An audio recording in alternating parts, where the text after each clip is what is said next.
Okay, folks, this is a sun setting and the light moving off to the northwest of our location here in southern Nevada. And I wanted to show this while I read an interesting story here, and I can't tell you exactly where I had picked up this article. I came across it quite a while ago, and I decided to print it out. And I wish I would have documented the date and what newspaper that it was published in, but I'm pretty sure that it was published in a public opinion column in one of the major newspapers quite a while ago. And it was authored by Willis Sam Cole Jr., and it says Washington on it. But I'm going to read this here because I find it very curious. And I'm going to do more on the National Exercise Programs and show a little bit more information on what some of their data and their findings were from exercises that they've done a few years back, and how those exercises and those scenarios that they created have directly influenced policy. But anyway, I want to end today's uploads with this quick video here and read this quick little article here while I show the sun setting there and the light moving off to the northwest. And you can see that's to the north there. You can see how the light travels off to the north. But anyway, I'm going to go ahead and read this really quick, or as quick as I can. So, and again, I'm not really sure exactly when this was published. I just know that it was authored by Willis Sam Cole Jr. And he says, I am an 81-year, 11-month-old man, and when in high school in 1953, I was what would be called a nerd today. My 9th grade physics teacher was Mr. Elmer Ditch, a teacher who greatly affected my life. The most important thing Mr. Ditch taught me was, it is not important to know everything. It is extremely important to know how to look up and research everything. Another was to absolutely understand that for every action, there is a reaction. At the time, I was greatly interested in weather and maintained a small weather station at my home. Mr. Ditch taught me a few simple and immutable facts about our weather and climate. Number 1, today's sunlight is tonight's wind, and tonight's wind is tomorrow's weather. Number 2, tomorrow's lower winds are the ball bearings of the upper winds. Number 3, the upper winds create the world's weather, which becomes our climate. As an example, he taught about the Chicago effect in quotation marks. It was discovered in the 1930s that when the buildings in Chicago began to reach a certain height, the wind was diverted around them, and they changed the weather and climate downwind from Chicago for 50 miles. I do not know, but it appears the truth is no longer taught to anyone, and most people have no realization of what occurs when they become green, in quotation marks, and believe energy obtained from solar panels and power windmills is free, with an exclamation point. He goes on to say, every solar panel, no matter how small or large, absorbs the sunlight that was used to heat the physical terrain beneath them. By not heating that terrain as the sun sets, there is no longer the natural convection that took place before. When the heated terrain cools as the heat rises and pulls in cooler over the terrain, this results in the sacrifice of the natural creation of the winds that carry forward the next day's weather. Thus, downwind from even the smallest solar device, nature is changed as the air movement diminishes. And I'm going to pause just for a second here because I've pointed out before about how there's so many people around us right now in the southern end of the valley that are buying into all this whole thing with the solar panels where, oh, you better get in on the deal now because the government is offering up all of this money and incentives to go solar, and they're going to pay for you to put these panels on your house. Well, let me continue on with what Mr. Willis Sam Cole Jr. has to say about that. Let me repeat the last line.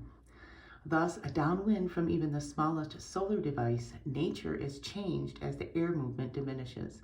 Even worse are the free power windmills, which steal the wind energy that is left after the solar panels have already reduced the wind downwind of its position.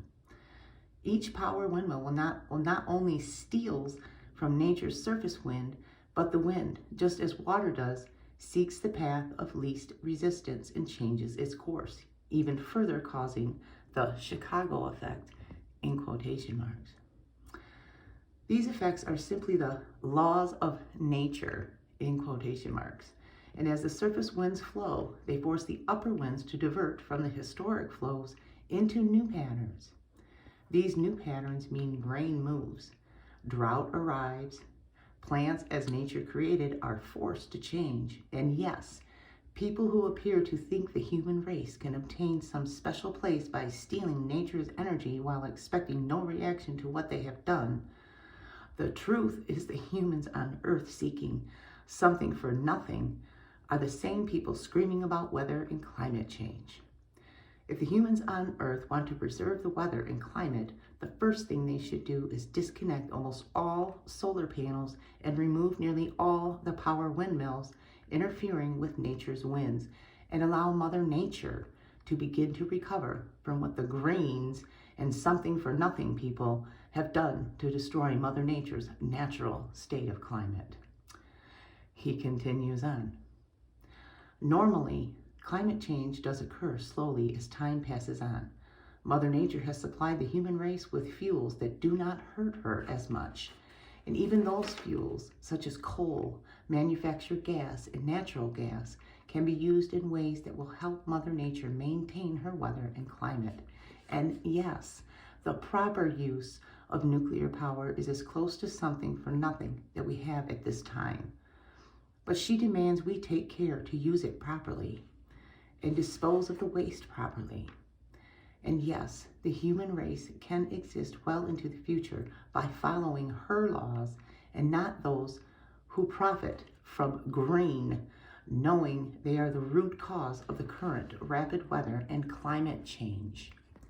Yes, weather and climate change can be somewhat returned to where we were. However, it will take education of the masses who believe those who spout, in quote, electric everything, all for free from solar panels and power windmills, end quote. And if they do not, Mother Nature will punish all of humanity. For those who don't believe the above, learn from Mr. Ditch. Look it up and research it. Then you too will quickly understand that her laws, meaning Mother Nature, stand, and there is no something for nothing. Now, I thought that was a very interesting article, and it proves some very interesting points and facts that are actually provable, because the science has already been out on the effects of what some of these mitigation practices that they're doing, such as SRM and solar dimming and all of that, and the aerosol spraying, marine cloud brightening, all of these tactics that they have once used as weapons that they are attempting to apply here as a means of mitigation for something that they've created really should be called out more. And I find it very curious that this article that was written so long ago really still rings true, very well true today. And every time I see another one of my neighbors around here in my neighborhood having more solar panels added on, I just want to run out and I want to give them the information to tell them that you are not helping our situation and you are not getting something for free. You may think that you are getting something for free because the government is paying for it now, but trust me, you will pay for it in the end. And truly, in the real end, everyone around you is going to be paying for it too, because you are contributing to the problem. Period. Okay. End of rant. I just wanted to share that little story there with y'all. And there's definitely more to come if I can help it.